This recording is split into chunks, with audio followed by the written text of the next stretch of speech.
Next topic is forces between plates of capacitor. अब देखिए ये पैरेलल प्लेट कैपेसिटर है जिसका प्लेट एरिया है a और डिस्टेंस बिटवीन प्लेट है x,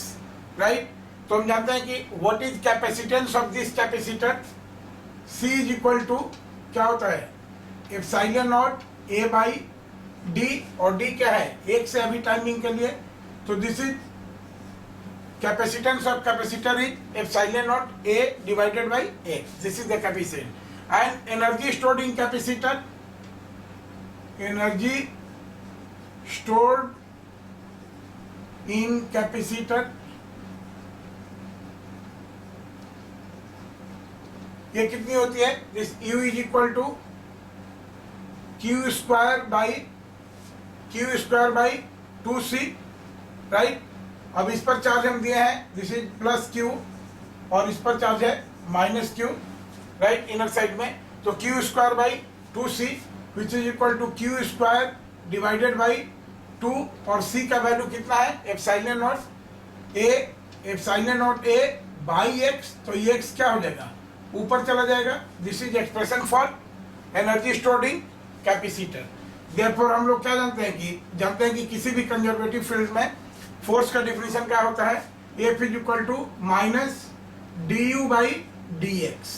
minus D U by D X which is equal to minus D by D X of ये term है, this is Q square X divided by 2 epsilon not a, right. तो देखिए अब यहाँ से क्या हो गया, therefore F will be equal to, देखिए डी बाई डी एक्स करेंगे तो एक्स को, बाकी तो सब कांस्टेंट है, एक्स का डिफरेंशिएशन 1 हो जाएगा, तो this is minus q square by 2 epsilon not a, right. This is Q square by 2 epsilon, तो this is expression for force between plates of capacitor. अब इस फोर्स को हम, अब यहाँ पर निगेटिव साइन है, निगेटिव साइन क्या शो कर रहा है, negative sign means force is attractive, negative sign means force is attractive, यानी दोनों प्लेट के बीच में जो फोर्स रहेगा उसका नेचर क्या होगा अट्रैक्टिव, राइट। अब इसको कंपेयर करें हम, इस एक्सप्रेशन को थोड़ा सा और करते हैं, तो this F will be equal to minus Q, और एक टर्म आएगा, देखिए यहाँ पर क्यू स्क्वायर को हम क्या लिख सकते हैं क्यू इंटू क्यू, तो ये क्यू को ले जाएंगे, तो दिस विल बी, देखिए दिस विल बी क्या हो जाएगा Q into 2 epsilon not a, Q into 2 epsilon not a, और यहाँ पर क्या होता है ई हो जाएगा,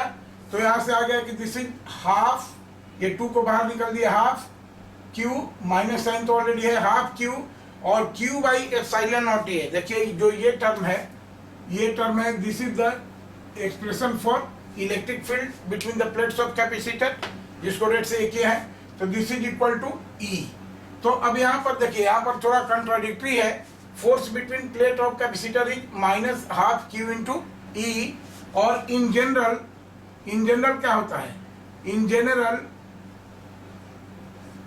F इज इक्वल टू कितना होता है Q into E, minus sine तो केवल अट्रैक्शन रिपल्सन शो करता है, तो इन जनरल फोर्स होता है माइनस क्यू इंटू ई या प्लस क्यू इंटू ई, और यहाँ पर force between plates of capacitor is half Q into e, तो आप इसको आप ध्यान रखेंगे। Now this is the expression, ये बहुत इंपॉर्टेंट है और इसको याद रख लीजिएगा फॉर्मूला। आइए एक क्वेश्चन करते हैं, the force between plate of capacitor is F, दिया हुआ है प्रॉब्लम में कि the force between plates of capacitor is AF, if the distance between plate is double, the force in this case will B. अगर मान लीजिए कि देखिए this is the expression for force, right, और इसमें हम देख रहे हैं कि फोर्स के एक्सप्रेशन में डिस्टेंस का कहीं जिक्र नहीं है, तो force between plate is independent of distance between the plate, और यहाँ पर दिया हुआ कि if distance between plate is double the force in this case will be equal to, ये सारे ऑप्शन है। तो आप ये लिखेंगे force is between plates of capacitor is independent of distance between plate, and it is equal to how much, half Q into E, this is the force half Q into ई, और इसका value दिया हुआ है आपका शुरू में problem में दिया है कि दिस इज F, एफ दिया कि the force between plate of capacitor is F, इसका मतलब कि the value of F is equal to half Q into minus half Q into e. तो देयरफॉर क्या होगा, डिस्टेंस पर डिपेंड नहीं करेगा, इसलिए करेक्ट ऑप्शन क्या हो जाएगा कि the force will be F itself, and correct option is option 1। Okay.